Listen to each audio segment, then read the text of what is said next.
அரைக்கீரை பொரியல் செய்கிறதுக்கு நான் கீரை நல்லா க்ளீன் பண்ணிவிட்டு பொரியல் பண்ணிக்கலாம். இது கடைவாங்க, நான் பெரும்பாலும் கடையிறத விட பொரியல் பண்ணிடுறேன். இப்போ பாருங்கள், நான் ஒரு 100 கிராம் போல் சின்ன வெங்காயம் கட் பண்ணி வச்சுருக்கேன். கொஞ்சம் தேங்காய் பூ திருவி வச்சுருக்கேன். இதை வச்சு நம்ம பொரியல் பண்ணலாம் வாங்க. இப்போ கடுகு ஒரு 2 ஸ்பூன் எண்ணெய் ஊற்றி கடுகு உளுந்து போட்டு ஒரு 4-5 காஞ்ச மிளகாய் போட்டுக்குருவோம். நல்லா சின்ன வெங்காயம் சேர்த்துக்குருவோம். கொஞ்சமாக வதங்கினோடனே கீரை எடுத்து போட்டு கொஞ்சம் உப்பு போட்டு சின்ன ஜீரகம் போட்டு பூண்டு தட்டி போட்டு மூடி வச்சுருவோம். கீரை நல்லா வதங்கிட்டு இருக்குது. கொஞ்சம் உப்பு சேர்த்துறேன், கொஞ்சம் சின்ன சீரகம் சேர்த்துக்கலாம். இப்போ 2 பல் பூண்டு தட்டி போட்டுக்கலாம். கிளறிட்டு அப்படியே மூடி வச்சிடலாம்.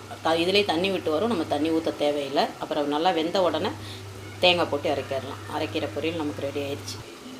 இப்போ பாருங்கள், அரைக்கீரையில் தண்ணி விட்டு வருது பாருங்கள். நம்ம தண்ணியே சேர்க்கலை, இருந்தாலும் தண்ணி விட்டு வருது. இன்னும் கொஞ்சம் வற்றின உடனே தேங்காய் போட்டுக்கலாம், இறக்கிடலாம். பாருங்கள், தேங்காய் போட்டாச்சு. இப்போ நல்லா கிளறி விட்டுக்கிறோம். இப்போ சூப்பரான அரைக்கீரை பொரியல் ரெடி ஆயிடுச்சு. நம்ம வீட்டில் பாருங்கள், சூப்பராக ரெடி ஆயிடுச்சு.